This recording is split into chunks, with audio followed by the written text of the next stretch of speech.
सभी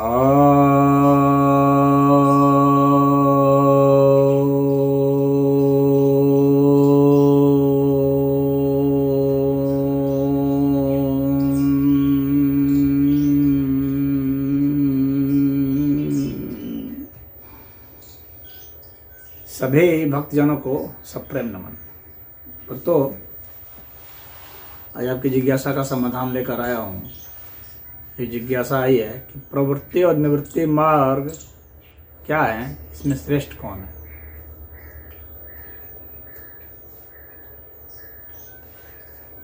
प्रवृत्ति का मतलब होता है कि कोई चीज़ का हम आरंभ कर दिए, किसी चीज़ के पीछे हम पड़ गए, शुरुआत कर दी, यानी किसी क्रियाविधि गतिविधि कर दी। तो ये प्रवृत्ति मार्ग का मतलब हो गया कि वह मार्ग जिसमें हम कुछ शुरू कर देते हैं। तो अमूमन जो लोग कुछ पाना चाहते हैं, इसमें सकाम भावना है, तो उसको प्रवृत्ति मार्ग कहा जाता है। जैसे हमें कुछ चाहिए, धन चाहिए, पद चाहिए, पुत्र चाहिए, पुत्री चाहिए, सम्मान चाहिए या ज्ञान चाहिए,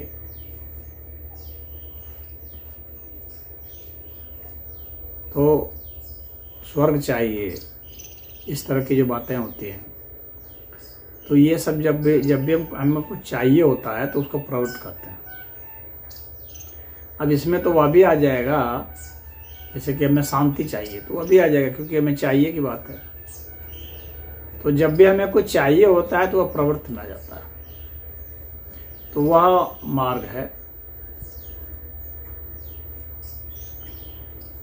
और इसी तरह से हमें मुक्ति चाहिए, तो चाहिए की स्थिति हो गई, निर्वाण चाहिए, मोक्ष चाहिए, भगवान का सानिध्य चाहिए, भगवान का दर्शन चाहिए। तो ये जितने भी ये चाहिए शब्द आ जाएंगे आपकी जिसमें कामना है, चाहे वह कामना भोग की हो, चाहे वह मुक्ति की कामना हो, है तो कामना ही। तो इस तरह के इस मार्ग को प्रवृत्ति मार्ग कहते हैं। कुछ लोग इसका बहुत संकुचित अर्थ भी निकालते हैं कि जिनको खाली स्वर्ग चाहिए या सुख, संतान, धन, पद, ऐश्वर्य, ये सब चाहिए तो वे वही प्रवृत्ति मार्ग है। नहीं, ऐसा नहीं। प्रवृत्ति का मतलब होता है हमको कुछ चाहिए, चाहे संतान चाहिए, चाहे स्वर्ग चाहिए, चाहे शांति चाहिए, चाहे मुक्ति चाहिए, सब चाहिए। चाहे ज्ञान चाहिए, चाहे ध्यान चाहिए, चाहे भक्ति चाहिए। जब भी हम चाहिए शब्द का प्रयोग करेंगे, वो हमारी डिमांड है। जब हमारी डिमांड होगी कुछ, तो वह प्रवृत्ति मार्ग होगा, क्योंकि तभी मैं उसके लिए कुछ करूंगा। और जब मैं उसके लिए कुछ करूंगा तो इसका मतलब मैं प्रवृत्त हो रहा हूँ, मेरी इंद्रियां प्रवृत्त हो रही हैं, मेरा मन प्रवृत्त हो रहा है, उसकी ओर चल रहा है, मेरा मन कुछ ना उसके लिए कुछ एक्शन में आ रहा है।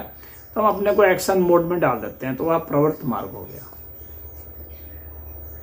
तो जैसे कुछ लोग योग कर रहे हैं, कुछ लोग मंत्र जाप कर रहे हैं, तो कुछ लोग ध्यान लगा रहे हैं, तो कुछ लोग जो है कीर्तन कर रहे हैं, कुछ लोग जो है भजन गा रहे हैं, तो ये सब प्रवृत्ति मार्ग है।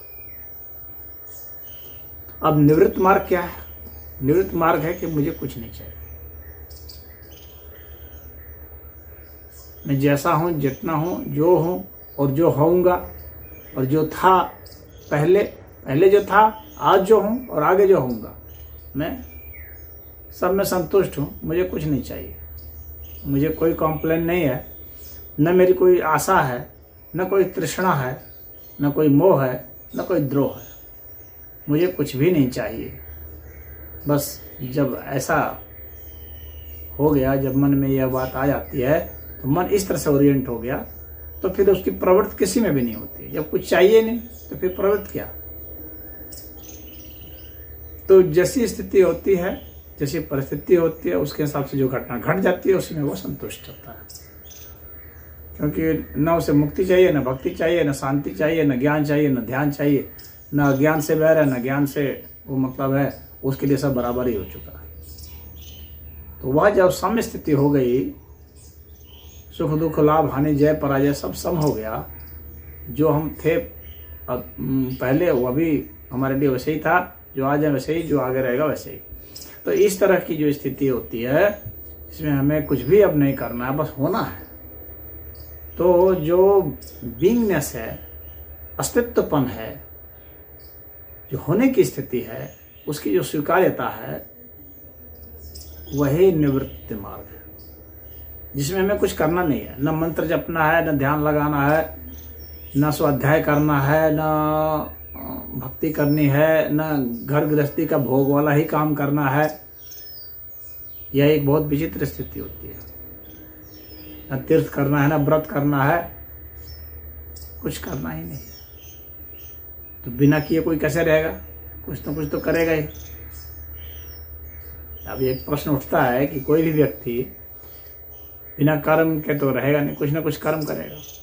तो कर्म को वह व्यक्ति होने देता है, वह अपनी तरफ से कोई नहीं करता है, ना उसकी जिद होती है। घटना को खुद ब खुद होने देता है। उसकी इस स्थिति को समझना साधारण आदमी के ये बस का नहीं होता है, क्योंकि साधारण आदमी यही समझता है कि मन से ही कुछ किया जाएगा, जबकि वह मन से कुछ नहीं कर रहा होता है। मन उसका एकदम शांत है, कुछ करना ही नहीं, अपने आप से ही घटना घटेगी। वह मन को भी नहीं रोकेगा कि तुमको नहीं करने दूंगा, क्योंकि वह भी एक जिद हो जाएगी ना, वह भी एक प्रवृत्ति हो जाएगी कि मुझे रोकना ऐसे, इसे कुछ करने नहीं देना। वह भी एक प्रवृत्ति हो जाएगी कि मुझे इसे रोक लेना है, किसी को करने नहीं देना। यह भी नहीं है, करना है यह भी जिद नहीं है, नहीं करने देना है यह भी नहीं, क्योंकि नहीं करने देना भी एक जिद हो जाएगी, वह भी एक करना हो जाएगा। तो जो निवृत्त मार्ग का व्यक्ति है तो वह न करने में जोर देता है, ना करने में जोर देता है, और बिल्कुल मध्य में हो गया है। वो निवृत्त मार्ग है, वह एक साक्षी स्थिति में है, गवाह है वह। तो इंद्रियां कर रही हैं, वो उसी को महसूस कर रहा है, इंद्रियां कर रही हैं, गवाह है बस वह। तो इंद्रियां ने वो किया या इंद्रियां ने नहीं किया, उसको कोई मतलब नहीं, किया तब भी, नहीं किया तब भी, वह तो सिर्फ एक साक्षी गवाह है। तो इस तरह से ये साक्षी वाली जो स्थिति है, यह निवृत्ति मार्ग है, जिसमें उसे न कुछ चाहिए न कुछ नहीं चाहिए। उसे न जन्म से बैर है, न मृत्यु से बैर है। वह यह नहीं कहता कि जन्म और मृत्यु के चक्कर से मुझे छूटना है, नहीं, उसको कोई मतलब नहीं है। जन्म होगा तो नहीं होगा, तो मृत्यु होगी तो नहीं होगा, तो न उसको जन्म से बैर है, न मृत्यु से बैर है, न जन्म से लगाव है, न मृत्यु से लगाव है। जन्म के घटित होने में भी उसे कोई ऐतराज नहीं है, उसको एक वह सहज प्रक्रिया के रूप में साक्षी भाव से महसूस कर रहा है। मृत्यु से भी उसको कोई बैर नहीं है, उसको एक सहज प्रक्रिया के तहत साक्षी भाव से उसको स्वीकार करता है। तो मृत्यु से भी बैर नहीं है, जन्म से भी बैर नहीं है, जन्म से भी लगाव नहीं है, मृत्यु से भी लगाव नहीं है। यह जो स्थिति है निवृत्ति मार्ग की है। निवृत्ति मार्ग वाले बहुत कम होते हैं, क्योंकि ये काफी सूक्ष्म बात है, बिल्कुल गवाह जैसे होना। अब आप पूछा है कि ये दोनों में श्रेष्ठ कौन है, तो श्रेष्ठ नहीं कहा जा सकता है किसी को भी दोनों में से। भगवान ने जिसको जिस तरह से कर दिया है, प्रवृत्ति भी अपनी जगह पर सही है, निवृत्ति भी सही है, श्रेष्ठता की इसमें कोई बात ही नहीं।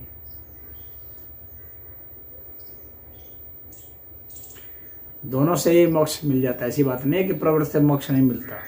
कुछ लोग ऐसा सोचते हैं प्रवृत्ति से मोक्ष नहीं मिलता, नहीं ऐसा बात। प्रवृत्ति से भी मोक्ष मिल जाता है, निवृत्ति से भी मोक्ष मिल जाता है। तो किसी भी अर्थ में कोई श्रेष्ठता और निम्नता की बात नहीं है। दोनों ही हमारे जो बेंट ऑफ माइंड है उसके हिसाब से है। हमारा जिस तरह से विकास हुआ है, अलग अलग मनुष्य के दिमाग का विकास अलग अलग तरीके से हुआ है। जो लोग यह सोचते हैं कि सभी मनुष्य का दिमाग एक ही तरह से विकसित हो रहा है, तो वे गलतफहमी में है। आप मनुष्य का जो विकास है, आप सिर्फ उसके दिमाग का वो बाहरी संरचना देख करके उसका विकास नहीं आंक सकते। उसके भीतर जो घटनाएं चल रही हैं, जो विचार और भाव उमड़ते हैं, उसके हिसाब से भी विकास की धारा चलती है, वो और सूक्ष्म होती है, उसका आकलन बहुत कठिन होता है। तो उसके हिसाब से ये प्रवृत्त और निवृत्त है, उसके हिसाब से वह मार्ग ले लेता है, अपने विचार के हिसाब से उसका बेंट ऑफ माइंड क्या है, उसके भाव कैसे हैं, उसके हिसाब से ले लेता है। और दोनों ही सही हैं, दोनों का ही अनुमोदन शास्त्र ने किया हुआ है। किसी को शास्त्र ने नहीं कहा है कि यह अच्छा है और ये खराब है, या श्रेष्ठ है या हीन है, ऐसा शास्त्र ने नहीं बताया है। प्रवृत्त और निवृत्त मार्ग दोनों ही मार्गों से ऋषि महर्षि जो है साधना करते आए हैं। तो इसमें इतना ही। हरि ओम।